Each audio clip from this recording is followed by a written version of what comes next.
A nossa mensagem de hoje é do livro Pão Nosso, do Espírito Emmanuel, psicografia de Chico Xavier, e a nossa mensagem é de número 146. Seja bem-vinda, querida Isabela. E o título da mensagem é Seguir a Verdade. Seguir a Verdade. E as palavras destacadas por Emmanuel são de Paulo de Tarso. Vamos dizer assim, aquele que foi o apóstolo da gentilidade e ao qual Lucas era discípulo, né? Era médico e discípulo de Paulo. Muito bem. Então, Paulo, escrevendo sua carta aos Efésios, no capítulo 4, no versículo 15, nos diz: antes, seguindo a verdade em caridade, ou seja, em ação, não apenas em palavras, nem apenas em ideias. Caridade é o amor em ação. Antes, seguindo a verdade em caridade, cresçamos em tudo naquele que é a cabeça, Cristo. É isso. A nossa base é o Evangelho, não é? Nossa base moral, nossa referência, nosso caminho, nossa verdade, nossa vida se desenvolve através do Evangelho.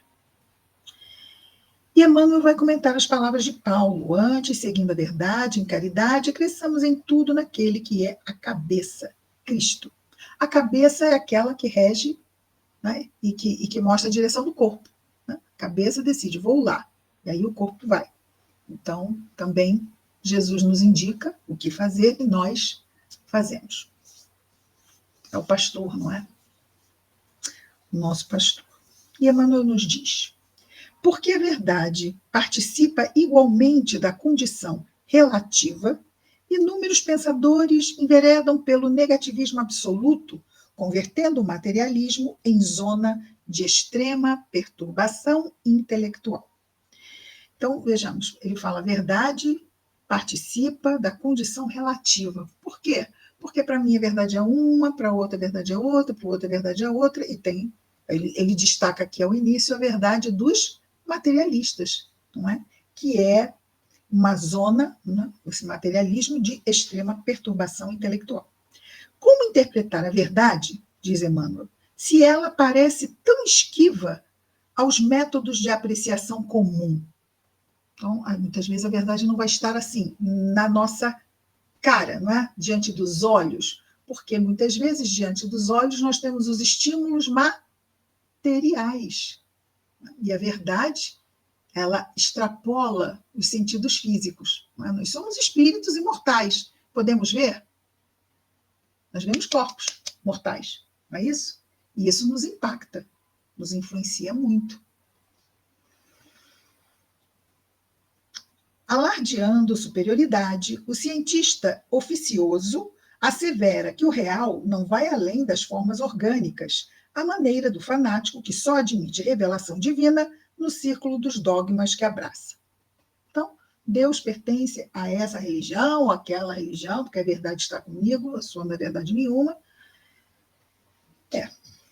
Temos isso, cada um lutando pela sua verdade. Querida Ana Vanessa, seja bem-vinda. Paulo, no entanto, oferece indicação proveitosa aos que desejam penetrar o domínio do mais alto conhecimento. É necessário seguir a verdade em caridade, sem o propósito de encarcerá-la na gaiola da definição limitada. Ou seja, caridade, ninguém vai perguntar a quem faz o bem, qual é a religião. O importante é o bem que faz. A fome que vamos saciada com um prato de comida. Não é? Essa é a pessoa caridosa. Se, como temos lá no Evangelho segundo o Espiritismo, diante de o caso de um espírito que traz o caso de uma mulher caridosa, e no final ele pergunta, é espírita? Que importa? Não é? Importa que ela faz a caridade. E é isso.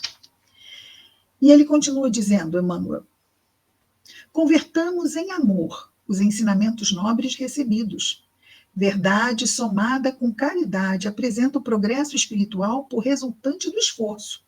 Sem que atendamos a semelhante imperativo, seremos surpreendidos por vigorosos obstáculos no caminho da sublimação. Necessitamos crescer em tudo o que a experiência nos ofereça de útil e belo para a eternidade, com o Cristo. Mas não conseguiremos a realização sem transformarmos diariamente a pequena parcela de verdade possuída por nós em amor aos semelhantes.